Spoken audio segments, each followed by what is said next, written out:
Quand vous entendez Al Capone, vous pensez mitraillette, cadavre, bain de sang. Il a fait la une du Time Magazine qu'il avait élu homme de l'année. C'était une star dans son domaine, l'équivalent d'un Babe Ruth en baseball. Certains jeunes sont incapables de citer les noms des 3 derniers présidents des États-Unis, mais ils connaissent Al Capone. Il incarne la figure du gangster américain.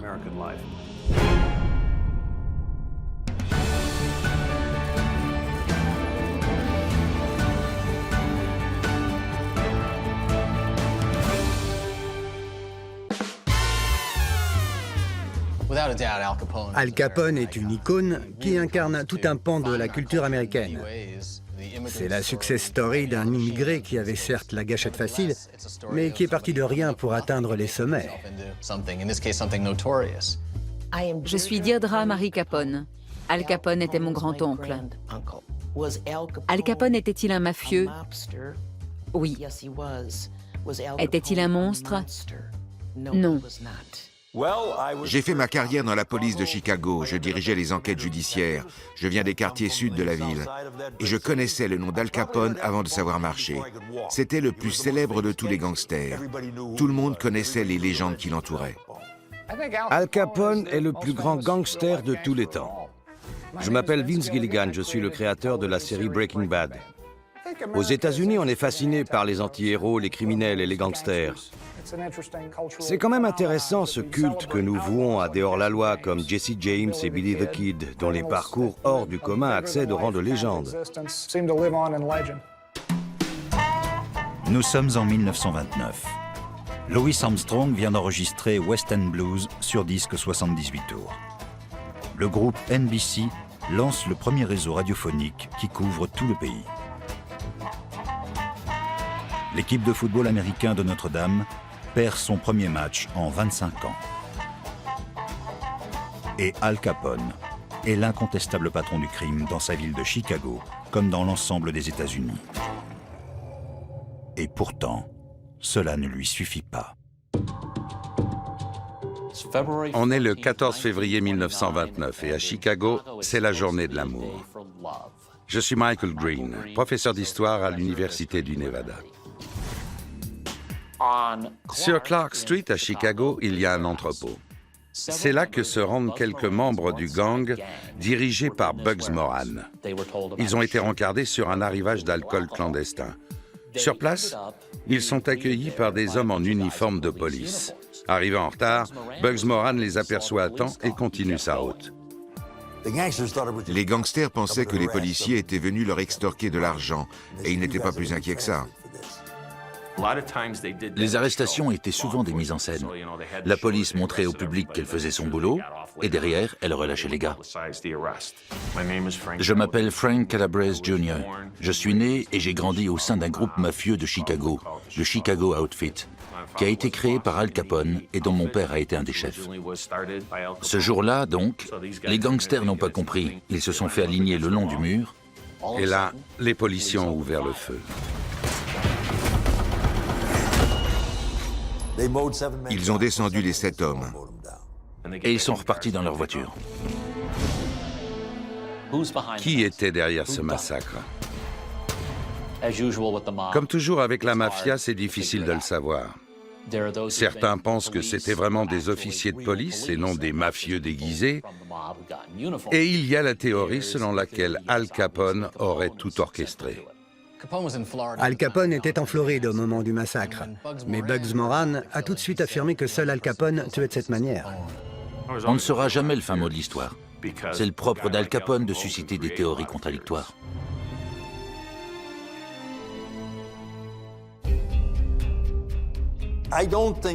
Ça ne peut être que l'œuvre d'Al Capone. Il a fait en sorte d'être en Floride au moment du massacre, en plein rendez-vous avec un procureur. Il n'y a pas de meilleur alibi. Ce qui me frappe le plus, c'est l'ostentation avec laquelle Al Capone s'exhibait à Miami. Pour moi qui connais le milieu, toute cette affaire est signée. Rien que ce petit sourire sur son visage qui disait « Non, c'était pas moi ». Et certains y croyaient. Si Al Capone avait voulu tuer Bugs Moran, il l'aurait fait. Assassiner 7 personnes dans l'espoir d'éliminer un chef qui n'est même pas présent, ce n'est pas son genre. D'ailleurs, il n'a jamais été interrogé parce que la police n'y croyait pas non plus. À ce jour, il n'y a toujours aucune certitude. Le fait est que le gang de Bugs Moran a été décimé et que cette affaire sera aussi néfaste pour Al Capone lui-même.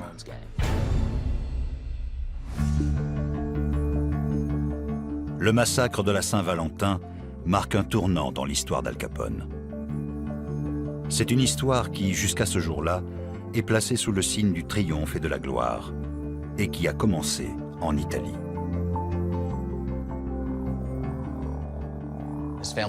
Ses parents étaient fabricants de pâtes dans une petite ville. Ils ont émigré aux États-Unis à la fin du 19e siècle. Son père est d'abord venu seul et s'est installé comme barbier. La famille Capone faisait partie de l'énorme vague d'immigration du tournant du XXe siècle. Comme beaucoup d'autres, elle s'est établie dans les quartiers les plus pauvres, là où les loyers étaient abordables. Gabriele Capone, sa femme Teresina et leurs 2 fils emménagent dans un immeuble misérable de Brooklyn, près du chantier naval. C'est là qu'Alphonse Gabriel Capone voit le jour le 17 janvier 1899. Il est issu d'une fratrie de 9 enfants et a été obligé très jeune de se débrouiller dans la rue pour aider financièrement sa famille. Brooklyn venait d'être intégré à la ville de New York. Je m'appelle Tim Weiner. J'ai remporté le prix Pulitzer dans la catégorie journalisme. Pendant de nombreuses années, j'étais reporter au New York Times. Je couvrais les guerres, les conflits et autres réjouissances. Al Capone est une icône américaine. Il symbolise aujourd'hui encore, 80 ans plus tard, le pouvoir des criminels capables de corrompre les hommes politiques et les forces de l'ordre. Brooklyn était une ville d'immigrants, où se côtoyaient des gens immensément riches et des gens extrêmement pauvres. À peu près tous les moyens étaient bons pour y gagner sa vie. Et le crime organisé était évidemment présent, notamment à travers la prostitution et les jeux d'argent.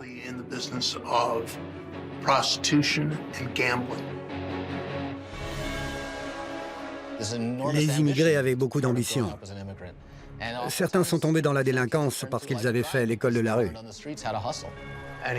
Il a commencé comme voleur à la tire pour de petites bandes organisées. Al Capone a commencé à mal tourner à l'âge de 14 ans, peut-être même avant. Il s'est fait renvoyer de l'école pour avoir frappé son instituteur et a fréquenté différents gangs de rue. Il se débrouillait si bien qu'il est entré dans le Five Points Gang, l'organisation la plus puissante de New York. Al Capone travaillait comme plongeur au Harvard Inn à Coney Island. C'était un bar dirigé par Frankie Yale, un gangster et trafiquant.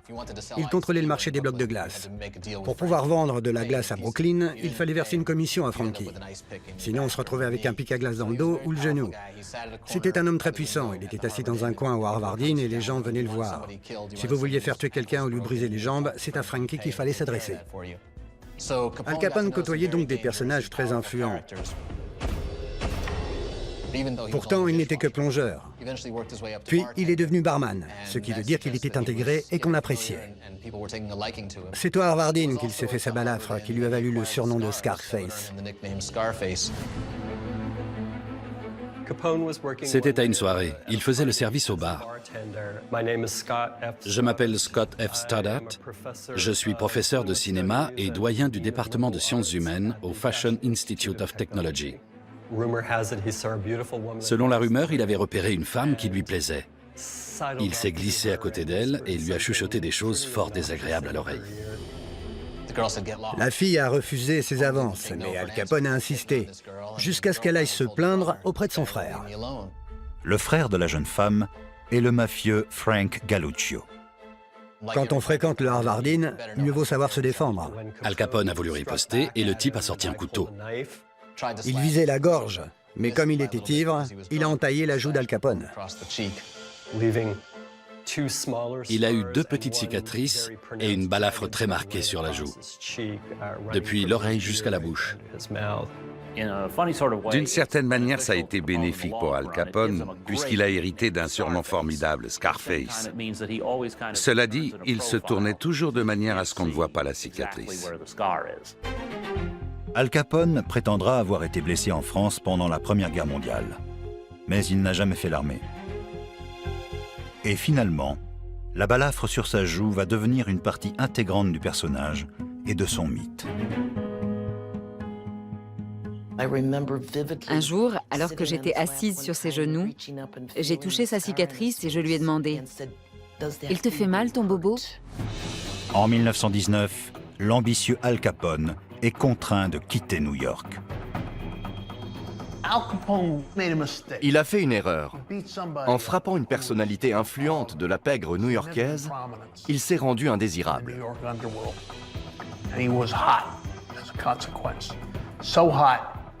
Frankie Yale l'a envoyé à Chicago chez un certain Johnny Torrio, qui était à la tête de l'un des plus gros gangs de Chicago.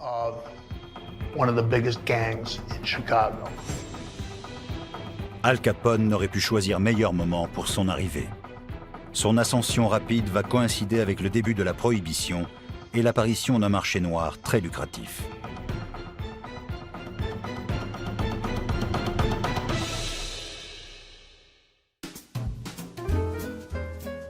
Sans la prohibition, Al Capone serait resté un illustre inconnu, un petit délinquant parmi d'autres. Il lui doit toute sa carrière. La prohibition était censée purifier le pays et sauver la jeunesse américaine empoisonnée par le démon de l'alcool. On peut la considérer comme une tentative de légaliser la morale. En théorie, la vente d'alcool était une activité illégale. Mais aux yeux de la population, ça n'avait rien d'un délit grave. Les gens buvaient énormément. Ils violaient ouvertement cette loi dont ils se moquaient et qu'ils trouvaient ridicule. Fréquenter les bars clandestins devient un sport national. Les boîtes de nuit prospéraient. Il était à la mode d'enfreindre la loi. Quand Al Capone est arrivé à Chicago, il n'avait que 22 ans. Mais ce n'est pas comparable à notre époque. Il connaissait la rue, il avait été videur, il avait eu certaines fréquentations à New York. Dans ces années-là, on grandissait plus vite, surtout dans les quartiers d'immigrants très pauvres, minés par la délinquance et où il fallait s'imposer. Il n'avait que 22 ans, mais il avait déjà beaucoup vécu. Il avait commencé comme petit délinquant, travaillant dans des bars comme videur. Il n'était rien. En arrivant à Chicago, il a été embauché au Four Deuces, sur l'avenue Sauce-Wabash. C'était un bar clandestin typique, connu de tous. Il y avait des filles à l'étage et de la bière en bas. Des groupes s'y produisaient. Al Capone devait accoster les passants et les convaincre à entrer. C'était ça son premier boulot, faire le rabatteur dans la nuit glaciale de Chicago. La prohibition générait une fortune infiniment plus importante que la prostitution ou le jeu. Chicago compte grosso modo 2 gangs rivaux. Johnny Torrio est le leader de l'un d'eux. Al Capone l'impressionne tellement qu'il en fait son bras droit dans l'année. Lorsque Johnny Torrio échappe de peu à une tentative de meurtre, il décide de s'exiler en Italie et cède sa place à son second.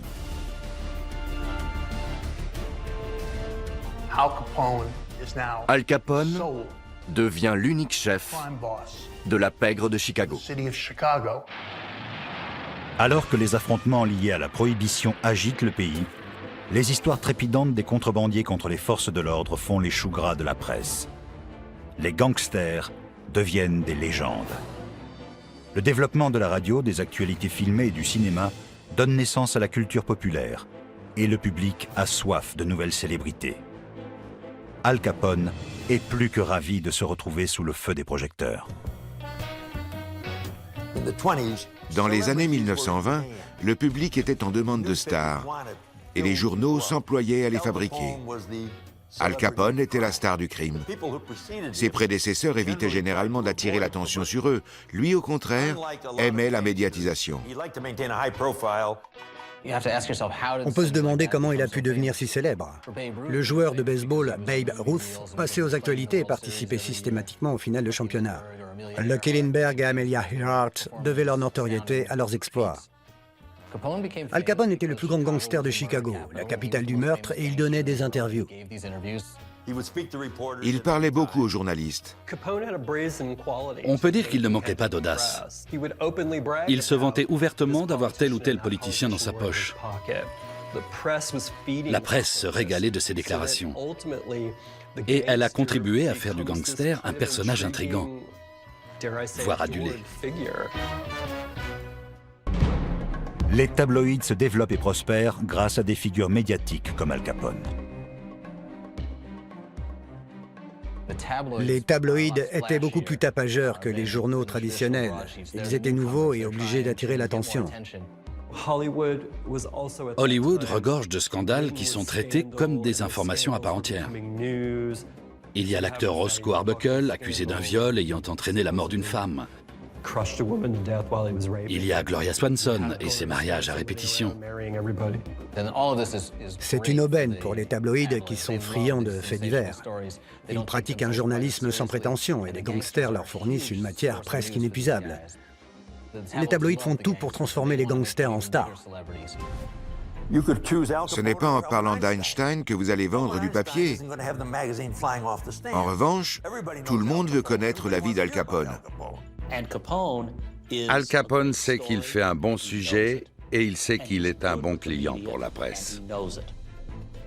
Pour ceux qui pensent que les journaux sérieux devraient s'abstenir de parler de faits divers, voici une anecdote. À l'époque, le New York Times était considéré comme le journal le plus barbant du monde.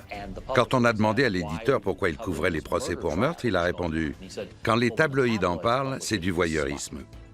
Quand nous en parlons, c'est de la sociologie. » Eh bien, Al Capone était un sujet de rêve à la fois pour les voyeurs et les sociologues. Al Capone et sa quête de célébrité inspireront bien d'autres criminels. Il a certainement créé de nombreux émules.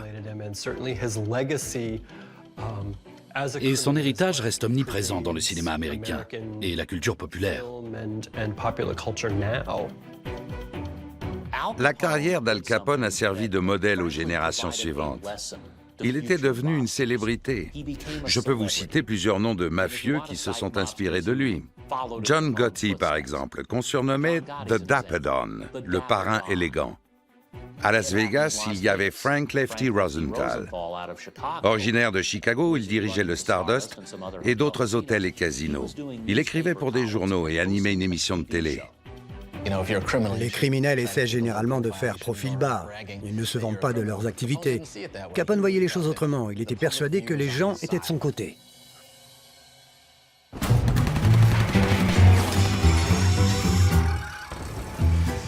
La popularité des parrains de la mafia, comme Al Capone, conduit à l'apparition et au développement de nouveaux codes cinématographiques.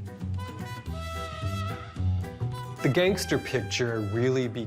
film de gangster devient un genre à part entière à Hollywood au début des années 1930, avec des films comme L'ennemi public, Le Petit César ou Scarface en 1932.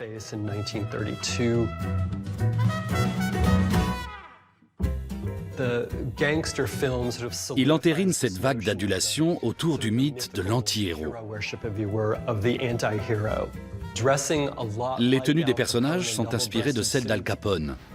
Des costumes à double boutonnière, le borsalino, les chaussures lustrées, les bijoux clinquants. Hollywood mettait le gangster en valeur, ce qui jouait en notre faveur. Les gens se disaient que finalement les gangsters n'étaient pas si mauvais, qu'ils étaient là pour les défendre. Tout le cinéma de gangster est construit autour du mythe de l'anti-héros.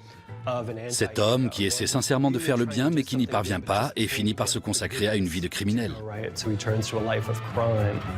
Mais tous n'adhèrent pas à ce mouvement de vénération de la figure du gangster. Dès l'époque des films muets, beaucoup d'Américains reprochent à l'industrie cinématographique des mœurs plutôt contestables. Et la passion pour les criminels ne fait que mettre de l'huile sur le feu.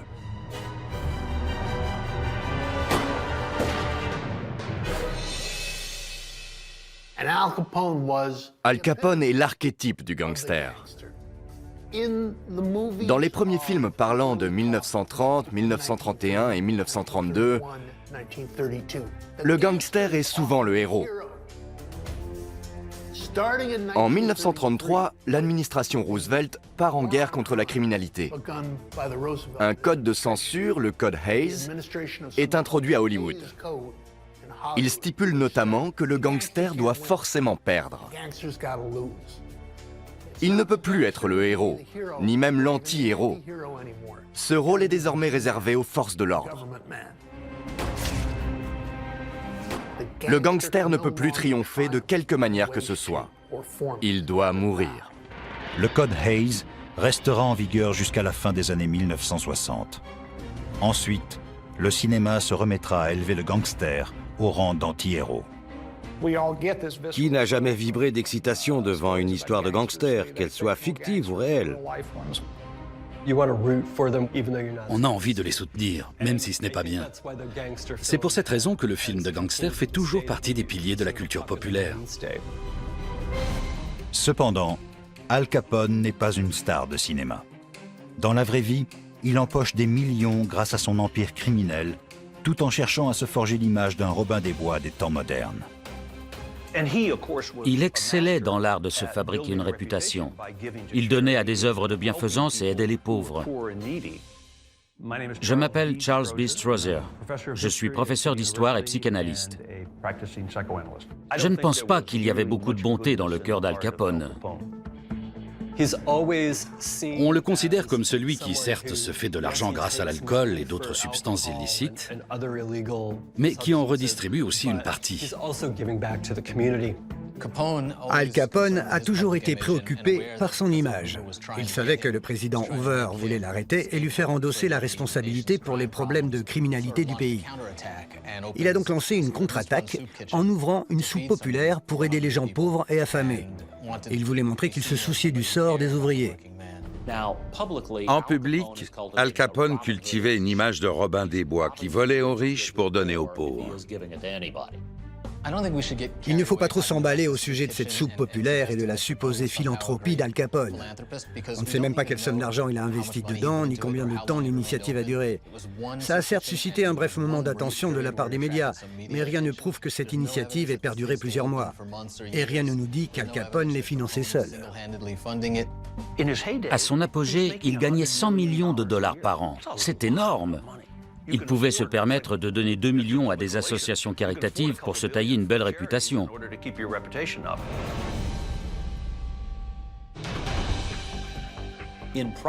En réalité, Al Capone était un intrigant. On n'accède pas à une telle position sans un certain talent, une certaine finesse. Je pense qu'il savait adapter son comportement à l'environnement et aux personnes qu'il avait en face. Au milieu des années 1920, Al Capone est au sommet de sa gloire. Il est à la tête de la pègre de Chicago et devient une légende vivante. Il devient une icône. Il incarne la figure du gangster américain. La prohibition ne freine pas la folie des années 20. Avec les années 1920, l'Amérique entre dans une nouvelle ère. Tout est en train de changer. On célèbre la fin de la guerre, l'économie est à nouveau florissante, les femmes accèdent à un peu plus de liberté. On fume, on boit, on découvre la musique noire dans les clubs, blanc et noir se mélangent, le pays reprend vie. C'est l'époque où ont été mis en vente les tout premiers disques de jazz. La prohibition est une période faste pour les arts.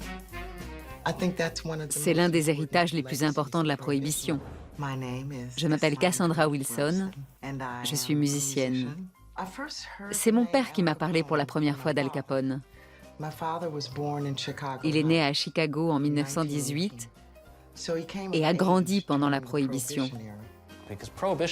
La prohibition était censée tempérer cet enthousiasme débridé et rendre la population plus sobre. Mais l'effet inverse s'est produit. Les gens sont devenus téméraires. Tout le monde voulait sortir et enfreindre cette loi. Tout le monde voulait continuer à boire. C'était devenu plus sexy que jamais. Les citoyens assoiffés de tout le Midwest affluent dans les bars clandestins d'Al Capone à Chicago, où ils trouvent de l'alcool, des femmes et de la musique. Sans Al Capone, je ne pense pas que le jazz se serait autant développé à Chicago. Le jour où des musiciens comme Louis Armstrong sont allés à Chicago pour jouer dans les bars clandestins a été un moment clé dans l'histoire du jazz. Ils y ont trouvé un protecteur et un mécène, Al Capone. Si la musique ne dispose pas d'un environnement favorable pour se déployer, elle s'éteint. Avec ses bars, Al Capone offre aux musiciens afro-américains une opportunité qui n'existe nulle part ailleurs. L'univers des bars clandestins a permis au jazz d'éclore et de s'épanouir. Dans la bonne société, il n'existait pas de lieu pour en écouter. Donc ceux qui voulaient entendre cette musique devaient se rendre dans ce genre d'établissement. Les bars clandestins de Chicago vont servir de tremplin à des chanteuses de légende comme Helen Ward, Anita O'Day ou Billie Holiday. Il y avait tellement d'établissements et tellement d'argent en circulation que des hommes comme Al Capone pouvaient se permettre d'embaucher des musiciens de premier ordre. Ils se fichaient de voir blanc et noir se mélanger. La musique a beaucoup profité de tous ces clubs tenus par la pègre. Al Capone n'est pas seulement un mécène du jazz, il en est aussi le gardien. Un soir, Louis Armstrong jouait dans l'un de ses bars. Il a quitté la scène un moment et quelqu'un lui a volé sa trompette. C'est le pire qui puisse arriver à un musicien. L'instrument est son bien le plus précieux. L'affaire est arrivée aux oreilles d'Al Capone et le lendemain, l'instrument était de retour.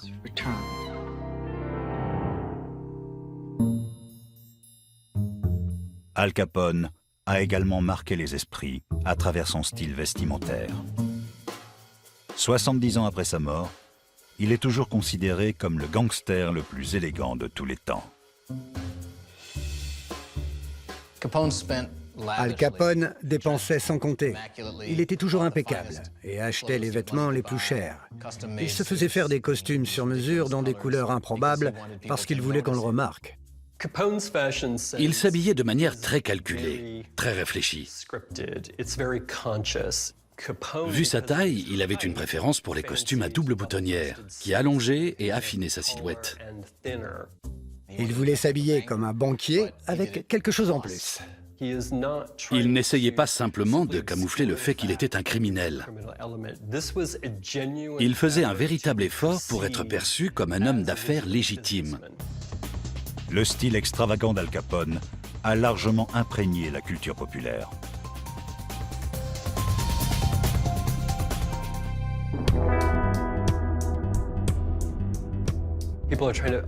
Beaucoup de gens se demandent quelle est l'origine du borsalino qu'Al Capone s'est mis à porter en public. D'où tenait-il ce feutre blanc? Du cinéma. C'était un passionné de western. À Chicago, on pouvait se faire arrêter parce qu'on avait un chapeau blanc. Comme tous les gangsters s'étaient mis à imiter Al Capone dans les années 1920-1930, les policiers en patrouille avaient pris l'habitude d'interpeller les hommes qui portaient des chapeaux blancs. Le borsalino a une puissance symbolique. Il représente la virilité, le succès. C'est l'attribut de quelqu'un qui sait y faire. Un homme qui porte un borsalino est un homme qui sait faire la fête. Une femme sait qu'elle va passer du bon temps avec lui. Alors que les années 1920 arrivent à leur terme, Al Capone est au sommet de sa carrière. Il est le patron incontesté du crime organisé de Chicago et sans doute de l'ensemble des États-Unis. Al Capone dirigeait un immense réseau de contrebande, de bars clandestins, de bordels et de maisons de jeu qui prenaient également des paris, notamment sur les courses de chevaux, alors qu'il n'y a pas de champ de course à Chicago. On estime alors ses revenus annuels à une centaine de millions de dollars.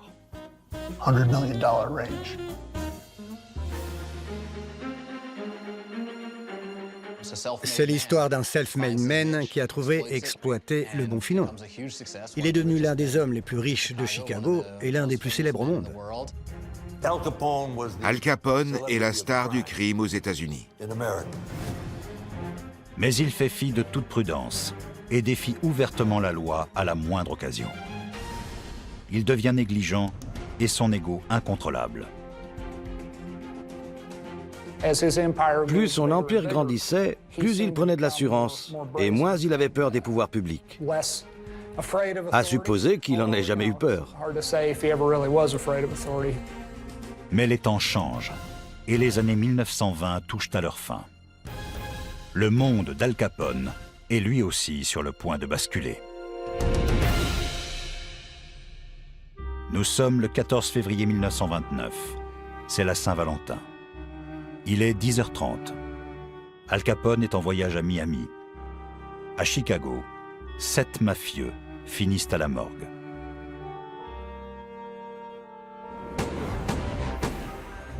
On attribue le massacre de la Saint-Valentin à la bande d'Al Capone. Mais rien n'est jamais venu prouver cette hypothèse. L'un d'eux n'est pas mort sur le coup, malgré les 14 balles.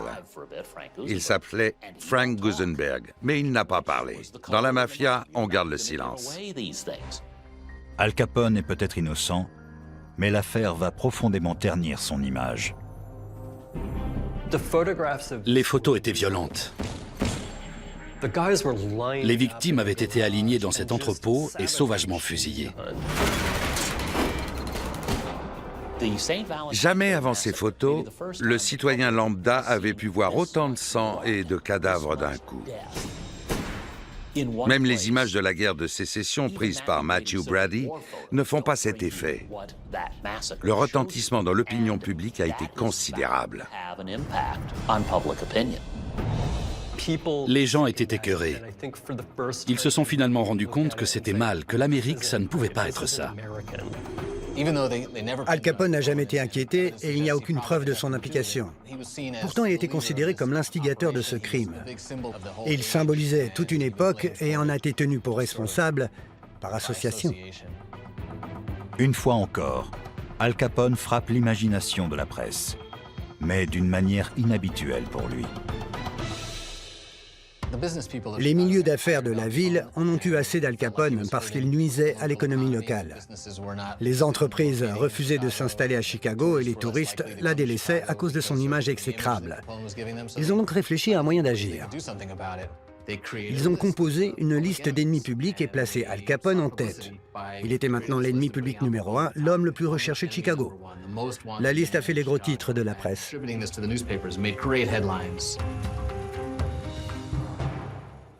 La liste avait été conçue comme un simple coup de pub, mais ça a marqué l'opinion. Après 1929 et le massacre de la Saint-Valentin, on constate un réel changement dans le traitement d'Al Capone dans les actualités filmées et la presse. Il était devenu nauséabond. Du jour au lendemain, le bon samaritain était devenu le cerveau maléfique du crime organisé. Cet homme avait exploité le rêve américain et on se souvenait vaguement l'avoir apprécié. Mais on comprenait surtout qu'il avait exploité le peuple. Être ennemi public numéro 1, c'est avoir un pied en prison. Al Capone décide de quitter Chicago sur le champ. Les mafieux de la côte Est lui conseillent d'attendre que les choses se tassent. Al Capone se rend donc à Philadelphie. Il est armé. Les parrains ne portent jamais d'armes, seulement leur garde du corps. Un policier repère l'arme et il est arrêté. En règle générale, les grands mafieux s'entourent d'un contingent d'avocats pour faire traîner l'affaire. Là, Al Capone plaide immédiatement coupable et fait 1 an de prison à Philadelphie. Il pensait que les esprits se calmeraient, mais ça n'a pas été le cas. L'événement a bouleversé l'Amérique. Les personnalités du monde des affaires de Chicago ne relâchent pas leur pression et sollicitent l'aide de la Maison-Blanche. Ils ont engagé un lobbyiste qui s'est rendu à Washington pour convaincre le gouvernement de faire tomber Al Capone. Le timing est parfait. 3 semaines après le massacre de la Saint-Valentin, Herbert Hoover est investi président. Il est très contrarié par les événements de Chicago. L'économie est florissante au moment de la campagne de Herbert Hoover. C'était une période de grande prospérité. Il a donc fait de la criminalité son cheval de bataille. Al Capone est le criminel le plus célèbre d'Amérique. C'est une cible facile. Al Capone n'a jamais été poursuivi en justice dans les années 1920 parce qu'il était plus puissant que la loi. Il était plus puissant que la police de Chicago. Il était plus puissant que les autorités du comté. Pour montrer qu'on allait réellement s'attaquer au crime organisé, il fallait prendre Al Capone pour cible. L'ironie de la chose, c'est qu'Al Capone était toujours un héros populaire et gardait cette image de Robin des Bois. Il jouissait d'une certaine popularité. Et pourtant, les gens avaient voté contre ce qu'il représentait. Le président Hoover est décidé à fournir les ressources nécessaires pour faire tomber Al Capone. Mais il est impossible de le poursuivre en justice pour les crimes les plus odieux qu'on lui attribue, à savoir la contrebande, le racket, le proxénétisme, les jeux d'argent, le meurtre. Tout le monde sait qu'Al Capone est un criminel, mais personne n'est capable de le prouver. On ne pouvait pas faire tomber Al Capone de manière conventionnelle. Il était trop protégé, trop haut placé. Il aurait fallu un tireur qui dénonce son chef, qui dénonce à son tour son chef, et ainsi de suite. C'était quasiment impossible. Le pays venait à peine de passer à 48 États. Très peu de lois votées par le Congrès pouvaient réellement être appliquées par le gouvernement fédéral. Le FBI ne pouvait pas arrêter Al Capone parce que la prohibition était du ressort du département du Trésor. La recherche des preuves est menée par Eliot Ness. Ness était en charge de faire respecter la prohibition. Il cherchait des preuves susceptibles de coincer Al Capone. Le mythe autour d'Eliot Ness est largement exagéré. Ness n'a eu que très peu d'influence sur l'arrestation d'Al Capone. Il a en effet contrarié certaines opérations du gangster. Il a démantelé quelques affaires, des bordels et des distilleries. Il a freiné les rentrées d'argent. Mais son travail a eu vraiment très peu d'effet. Et je ne suis même pas sûr que le gangster connaissait Eliot Ness. Les médias se sont emparés de cette histoire parce que c'était un intellectuel. Il était diplômé de l'université de Chicago, il était intelligent, il parlait bien. Il aimait raconter comment il avait monté cette équipe d'agents incorruptibles. En réalité, certains d'entre eux ont été corrompus. Mais la presse aimait cette idée d'une équipe d'inspecteurs parfaitement intègre. C'est toujours sympathique de voir un Robert Stack à la télé ou un Kevin Costner au cinéma dans la peau d'Eliot Ness, cet homme qui refuse de lâcher. Mais Eliot Ness n'est pas celui qui a fait tomber Al Capone, même si c'est l'image qu'on garde de lui. Pour Hollywood, faire un film sur un bureaucrate obscur qui épluche méticuleusement des déclarations fiscales est difficilement vendeur. On préfère montrer un Eliot Ness qui débarque avec une batte de baseball à la main. Peu importe ce qu'il a fait en réalité. Eliot Ness ne parvient pas à établir de délit majeur. Les autorités savent désormais que la seule manière d'inculper Al Capone, c'est de pister l'argent. L'impôt sur le revenu avait été introduit juste avant le début de la Première Guerre mondiale. Et certaines personnes ne le payaient pas. L'une d'entre elles était Al Capone. En 1929, Al Capone a beau peser plusieurs millions de dollars, aucune déclaration de revenus n'a jamais été remplie à son nom. Une petite équipe d'agents du département du Trésor se sont attelés à chercher les preuves qui pouvaient faire tomber Al Capone pour fraude fiscale. On parlait d'envoyer les Marines à Chicago pour éradiquer le gang d'Al Capone. Finalement, ils ont missionné un groupe de travail qui possédait une arme bien plus puissante que celle des Marines, la loi fiscale. Le démantèlement des groupes mafieux, à l'époque d'Al Capone et par la suite aussi, se fait rarement de manière sensationnelle, comme on pourrait se l'imaginer. En 1931, après des années de fausses pistes et d'impasses, Frank Wilson, un comptable discret, trouve la faille. Il décèle l'erreur, la preuve qu'Al Capone possède des revenus. On n'a jamais su précisément comment Frank Wilson, de l'unité d'investigation du fisc, avait mis la main sur cette preuve. Il a trouvé un registre qui listait des revenus provenant de jeux d'argent et sur lequel apparaissait le nom d'Al Capone. C'était une preuve recevable qui ouvrait la voie à sa mise en examen.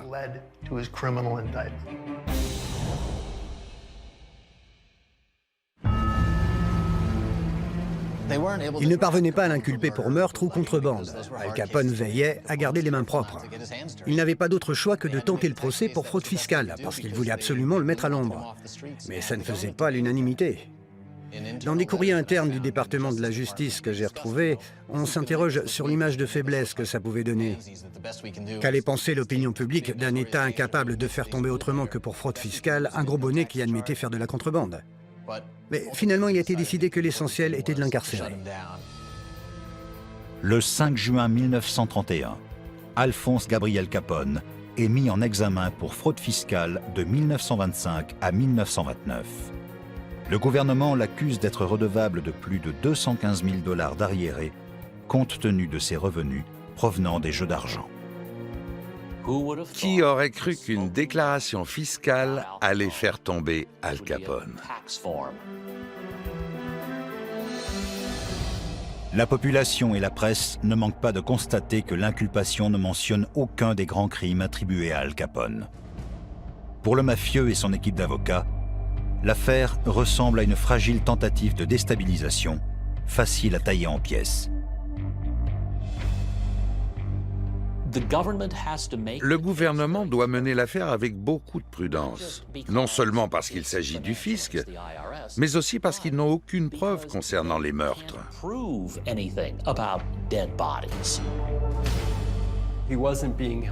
On ne lui reprochait strictement rien d'autre que de diriger une affaire pas si légitime qu'il le prétendait. Le gouvernement savait que le motif fiscal était une arme de poids. La défense avait ses doutes.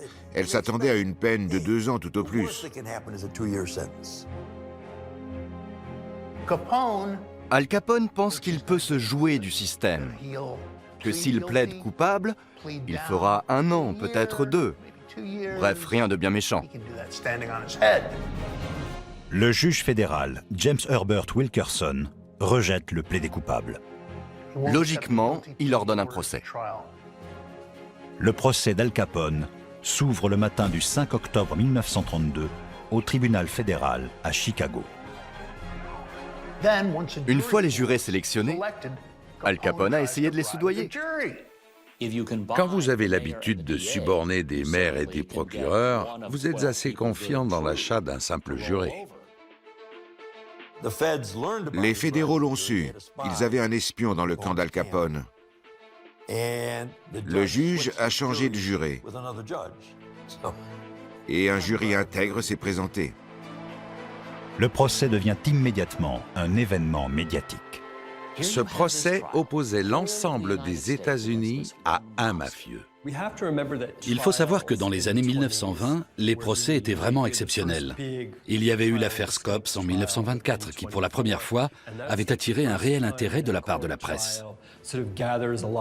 Et puis, il s'agissait quand même d'Al Capone, qui comparaissait enfin devant la justice. On a fait croire que ce procès allait mettre un terme au crime organisé. Mais celui-ci est simplement devenu plus souterrain. Les médias accourent du monde entier et les rues autour du tribunal sont noires de monde. Le procès d'Al Capone sera le prototype des futurs grands procès de mafieux, comme ceux de Lucky Luciano ou John Gotti.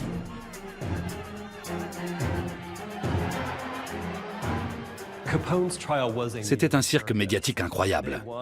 Tout le monde attendait qu'il fasse le show, mais évidemment, ses avocats lui disaient de se taire.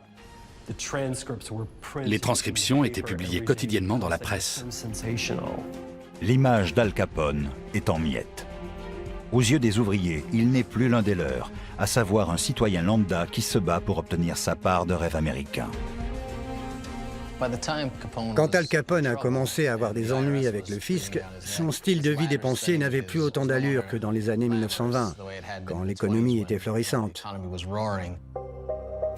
Des sous-vêtements de soie à $12 représentaient une semaine de salaire pour certains. Pour une famille pauvre, c'était une petite fortune.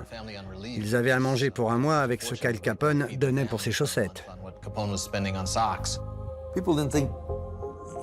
Les gens n'étaient plus impressionnés par ces hommes hauts en couleur. Ça passait dans les années 20, quand tout le monde était heureux, gagnait sa vie et s'amusait. Mais dans les années 30, les gens faisaient la queue pour obtenir un travail. Ou pour la soupe populaire. Ces types n'étaient plus très bien vus. Son image était ternie, mais il ne s'en rendait pas compte. Il vivait comme ça depuis si longtemps qu'il ne se doutait pas de l'effet potentiel sur les jurés. Mais on ne pense pas à ce genre de choses quand on s'achète des vêtements. Le gouvernement a peu de choses contre Al Capone. Ils ont eu beaucoup de mal à prouver ses revenus. Ils ont finalement trouvé un comptable qui acceptait de témoigner. Le comptable était un témoin surprise qui a été annoncé avec beaucoup de fracas. Al Capone touchait en effet énormément d'argent. Mais ce n'était que des rumeurs. Aucune preuve n'a jamais été trouvée. Aucun chèque n'a jamais été déposé. Il fallait donc s'appliquer à prouver qu'il dépensait de grosses sommes et convaincre les jurés qu'il fallait gagner beaucoup d'argent pour en dépenser autant. C'était ça leur argument. À 14h42, le 18 octobre 1932, les jurés quittent la salle d'audience et commencent leur délibération. 8 heures plus tard, ils jugent Al Capone coupable. Tellement de gens sont tombés parce que quelqu'un de leur entourage a fait quelque chose que eux ne savaient pas. Al Capone a certainement dû répéter des milliers de fois à son comptable « N'écris pas ça, sois prudent, ils peuvent venir te contrôler ». Il avait peut-être une tonne de documents, mais un seul bout de papier a suffi. 6 jours plus tard, le juge James Herbert Wilkerson prononce la sentence. Généralement, les peines pour fraude fiscale étaient de 18 mois, voire 2 ans. Al Capone a pris 11 ans. Il a commencé à purger sa peine dans le comté de Cook, c'est-à-dire à Chicago, où sa mère lui apportait à manger. Il a ensuite été transféré à la prison fédérale d'Atlanta, qui était l'une des plus strictes du pays. Et pourtant, son séjour à Atlanta ressemble plutôt à des vacances. Sa cellule avait tout d'une chambre d'hôtel 5 étoiles. Il avait une literie et tout ce qu'il voulait, au point où les détenus venaient chez lui pour écouter la radio.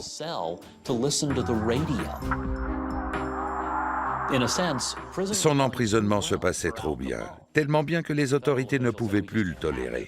Ils l'ont donc envoyé ailleurs. Alcatraz. Pendant la guerre de sécession, la petite île dans la baie de San Francisco sert de prison militaire. Elle devient une prison fédérale en 1933. Là-bas, Al Capone ne pourra pas se procurer un bon matelas. Ils ont sorti mon oncle de la prison d'Atlanta et l'ont mis dans un train. Le train allait à Oakland, en Californie. Quand il traversait une ville, les habitants se rendaient à la gare juste pour pouvoir apercevoir Al Capone et le saluer. On peut se demander pourquoi ils envoyaient un fraudeur fiscal à Alcatraz. La raison, c'est qu'il s'agissait d'un coup de pub du gouvernement. Ils inauguraient cette prison censée être la plus dure au monde. Elle devait impressionner les plus grands malfrats. Il n'y avait pas de meilleure publicité pour un pénitencier haute sécurité que d'y envoyer Al Capone. Ils étaient sûrs de faire les gros titres. Quand il arrive à Alcatraz, il pense qu'il va refaire la même chose qu'auparavant. Mais le directeur, James Johnston, s'y oppose. Pendant plus de 4 ans, le gangster sera un prisonnier comme un autre.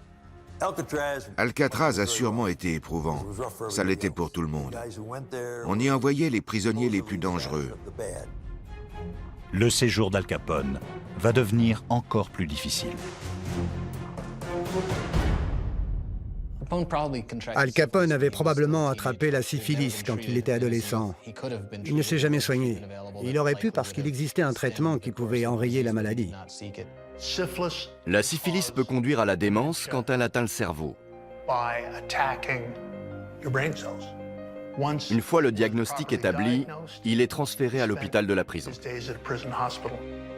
Al Capone est malade. Le 6 janvier 1939, il est transféré à la prison de Terminal Island, en Californie. Il obtient la liberté conditionnelle le 6 novembre 1939 et retourne chez lui à Palm Island, en Floride. Il n'a pas fait ces 11 années. Il en a fait environ les 2 tiers. À sa sortie, un examen a montré qu'il avait les capacités mentales d'un enfant de 12 ans. À 12 ans, on peut déjà être un garçon très éveillé. Mais ici, il s'agissait d'une véritable régression de l'homme qui dirigeait la mafia à Chicago. Il est sorti de prison, mais il est resté prisonnier. Incapable de reprendre ses affaires en main, il finit ses jours en Floride, dans sa villa. Il a passé ses dernières années auprès des siens. Il divaguait sur Bugs Moran et il voyait des ennemis partout. Certains des anciens venaient le voir par courtoisie, mais il n'avait plus de pouvoir dans le crime organisé et n'était au courant de rien. Le 25 janvier 1947, Al Capone meurt d'une crise cardiaque à Palm Island en Floride, à l'âge de 48 ans. Al Capone était une personnalité de son temps qui s'est éteinte avec son temps.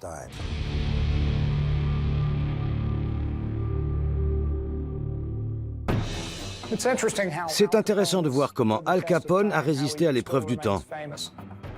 67 ans après sa mort, certains jeunes sont incapables de citer les noms des 3 derniers présidents des États-Unis, mais ils connaissent Al Capone.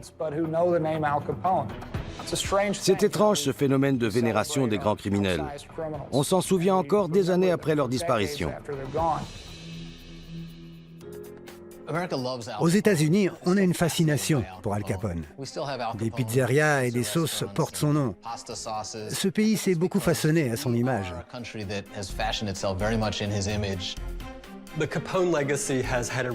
Al Capone a contribué à notre compréhension du crime organisé et à l'intérêt que suscite le sujet. Il y a James Cagney dans L'ennemi public. Il y a Edward J. Robinson dans Le Petit César. On a Al Pacino qui joue le rôle de Tony Montana dans Scarface, sans oublier Paul Muni dans le premier Scarface. Le dernier épisode de Breaking Bad que j'ai écrit et réalisé est une version moderne du massacre de la Saint-Valentin.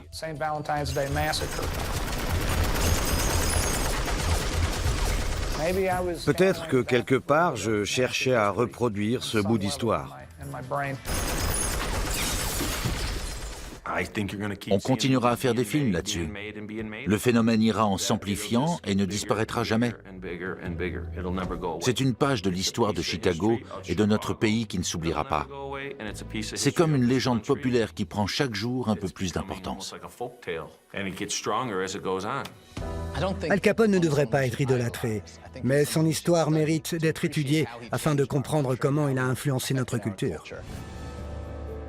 Al Capone est mort à 48 ans, mais dans un sens, il n'est jamais mort.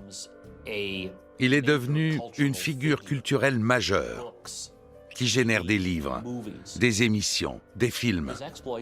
Son histoire est légendaire, depuis son accession au trône de Chicago jusqu'à sa chute. C'est shakespearien à bien des égards. Et pour reprendre la célèbre réplique du film « L'homme qui tua Liberty Valance », la légende a dépassé la réalité.